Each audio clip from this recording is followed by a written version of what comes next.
Ante el escalamiento, como era de esperarse, del paro de transportadores en Colombia debido al alza criminal de Petro en el valor del combustible diésel para pues, los camiones, los buses, el transporte de carga, lo que va y viene a los puertos, en fin, a los aeropuertos, pues el alcalde Galán suspendió las clases en escuelas y colegios públicos de Bogotá porque los niños se quedaban atrapados en esos trancones monumentales de la capital del país y todos los municipios de Bogotá, Chía, Madrid, Mosquera, Cota, bueno, todo eso, Cajicá. Esa medida también la han continuado los sectores privados, también han tomado esa medida, universidades, colegios y escuelas. Es que el paro ya no solo es en Cundinamarca y en Santander del Sur, no, el paro ya va en el Cesar, el paro va en Boyacá, en Norte, en Santander, en Meta, en Arauca y se va a extender por todo el país. Hay negociaciones en este momento entre Petro y los transportistas, porque es que el plan de Petro es seguir aumentando cada 6 meses 2.000 pesos más en el costo del galón de ACPM, o sea que hasta finalizar 2025, si es que no lo hace después, 2026 antes de irse de la presidencia, porque se va a ir Petro. Pues bien, la economista santanderiana, izquierdista independiente, dice ella, bueno, eso no importa aquí en un momento dado, desde que el título del rótulo no es lo que importa, lo que importa es la forma de actuar, así sea izquierdista, pero actúa por Colombia, por el bien del país, de Jennifer Pedraza. Ella forma parte de la coalición Centro Esperanza. Pues bien, ella ha desnudado todas las mentiras de Petro en el Congreso. Le ha puesto punto por punto y le ha dicho: Petro, usted miente con el tema de que hay razones para elevar el precio. Por ejemplo, es que en Colombia producimos casi el 100% del combustible diésel, lo producimos aquí, lo mismo que la gasolina, casi el 100%.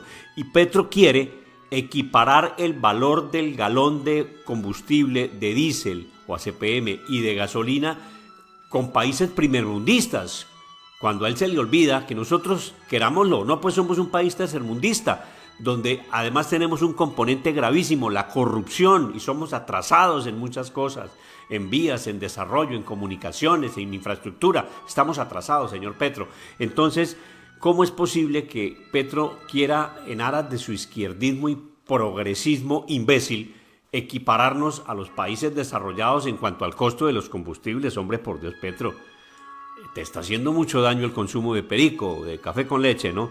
Por ejemplo, otra razón absolutamente traída de los cabellos de Petro es que dice que hay que acabar o hay que cambiar o lo que él quiera idearse, el famoso Fondo de Estabilización de Precios de los Combustibles. Claro, eso se puede hacer, pero eso no necesita pasar por el Congreso, lo pueden hacer en el Ministerio de Hacienda, como lo dice Jennifer Pedraza, que nos explica claramente todas las mentiras de Petro en esto que se llama mentir. Ese es el apellido y su nombre es Petro. Es increíble que en un país en donde 1 de cada 3 colombianos o colombianas no puede comer 3 veces al día y en donde lamentablemente el hambre se ha vuelto una situación generalizada, el gobierno esté tomando la decisión de incrementar el precio del diésel en 6.000 pesos de aquí en adelante a punta de gotero, subiéndolo 2.000 pesos cada semestre. Eso, que lo sepan todos los colombianos y las colombianas, va a encarecer la comida, la ropa, el transporte público, el transporte intermunicipal y por sobre todas las cosas no es la única alternativa que tiene Colombia, pero sí la que le sirve más al presidente Gustavo Petro. El presidente, como decía antes cuando era senador, cuando no le gustaba que quisieran imponernos a nuestro país un precio internacional de los combustibles, e incluso tuvo un ministro del Interior que fue quien propuso acá que Colombia cambiara su fórmula de cálculo del precio de los combustibles, pues ahora, como su gobierno es el directamente beneficiado de incrementar los precios del diésel, pues ahora sí le gusta esta medida. El primer punto que yo quiero plantear acá, colegas, es que Colombia sí tiene otras alternativas. El tal Fondo de Estabilización de Precios del Combustible es una norma que nos pusimos nosotros mismos.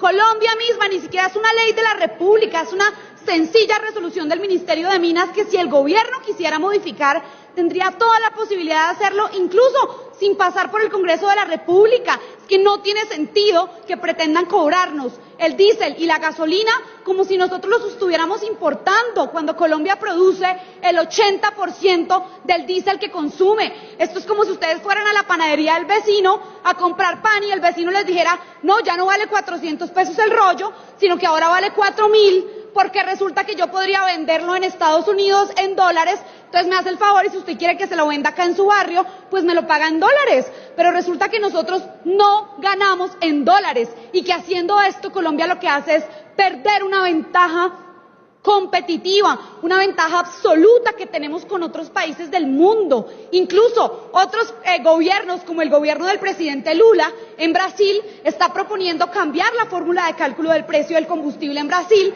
para que su país pueda aprovechar esa ventaja que tiene. Es que si nosotros tuviéramos que importar todos los combustibles, se entiende, pero ¿por qué si lo producimos aquí tenemos que condenar a nuestro pueblo, por ejemplo, a que el precio del transporte urbano se incremente en 31%, a que el precio del transporte interurbano se incremente en un 41%, a que los alimentos se pongan más caros? Es que no es como que la gente decida además dejar de demandar ese combustible, porque ese es el otro argumento que ha dado el gobierno. No, es que toca encarecer el diésel que porque la transición energética.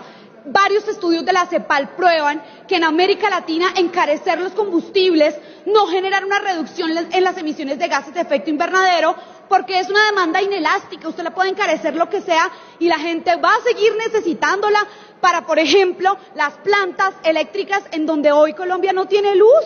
La gente que tiene que llevar agua potable en lanchas a sus regiones porque no tiene carreteras, no tiene vías dignas y ha estado sometido por décadas esta gente y estos pueblos. Hoy escuchamos, por ejemplo, a un líder juvenil afrocolombiano diciendo que esto puede implicar un incremento del costo de los alimentos y la deserción de la juventud que está ubicada en las zonas más empobrecidas de Colombia. Así que yo quiero decirle al gobierno nacional que deje de decir mentiras con este debate, deje de decir que no hay ninguna otra alternativa. Ustedes las conocen porque ustedes las proponían cuando estaban acá en el Congreso antes de ser gobierno, pero como ahora todo lo que paguemos extra en el diésel y en la gasolina le va a entrar indirectamente al gobierno para que Petro se la gaste en lo que quiera. Eso es lo mismo que él decía cuando era senador. Vía el incremento del precio de la gasolina y del diésel, lo que hay es una reforma tributaria. Entonces, ahora, Presidenta, entonces quiero usar esos 30 segundos para llamar al gobierno nacional a que establezca una mesa de conversación con los sectores que no son solamente los camioneros, los productores agropecuarios y las comunidades más apartadas de Bogotá que se van a ver afectadas por el incremento del diésel, y que deje de tildar de golpistas y de prácticamente aliados del paramilitarismo a cualquier persona que sale a protestarle a su gobierno. No era el mismo presidente Gustavo Petro el que criticaba a Duque cada vez que decía que quienes marchábamos contra el gobierno de Duque éramos aliados de la guerrilla. Eso es una incoherencia absoluta y el gobierno tiene que sentarse a buscarle soluciones a esta crisis. Le falta algo, doctora Jennifer. Es que no es cambiar la fórmula. Claro que se puede cambiar la fórmula. Es decir la verdad, que subsidio no hay. Porque el 100% del diésel, no el 80%, el 100% se refina en Reficar y en Barranca Bermeja. Y el 75%, y el 75% de la gasolina también se refina aquí. Y nos la cobran, como usted dijo, al precio internacional. Y se le olvidó decir otra cosa. Hay un 32% de impuestos. O sea que sí es muy importante hacer una profunda reflexión sobre eso. No hay el tal subsidio. Si nos bajamos de los impuestos y si Ecopetrol deja de recibir las frondosas utilidades, porque esto es la economía del yo con yo, Ecopetrol con el precio de la gasolina a 16.000 pesos recibe una gran utilidad. Esa utilidad luego se la traslada al gobierno. ¿Y cómo? En impuestos y en dividendos. Y el gobierno sigue cobrando los impuestos y los municipios. Entonces, es revisar la estructura, la arquitectura que tiene el costo de producir un barril de gasolina y un barril de ACPM. Eso sí lo necesitamos hacer, porque ¿cómo salimos ahora a decir, y usted también lo ha dicho con precisión, cuando el doctor Petro era senador y el doctor Luis Fernando Velasco eran supremamente inteligentes y nos proponían unas fórmulas que hasta nos convencían y ahora no las aplican? Y se le olvidó algo decir para terminar. Cuando el gobierno de Duque subió el precio de la gasolina a 200 pesos, incendiaron este país. Y ahora esos que lo incendiaron aplauden. ¡Qué desfachatez! ¡Qué insensibilidad esta! Muchas gracias, señora presidenta.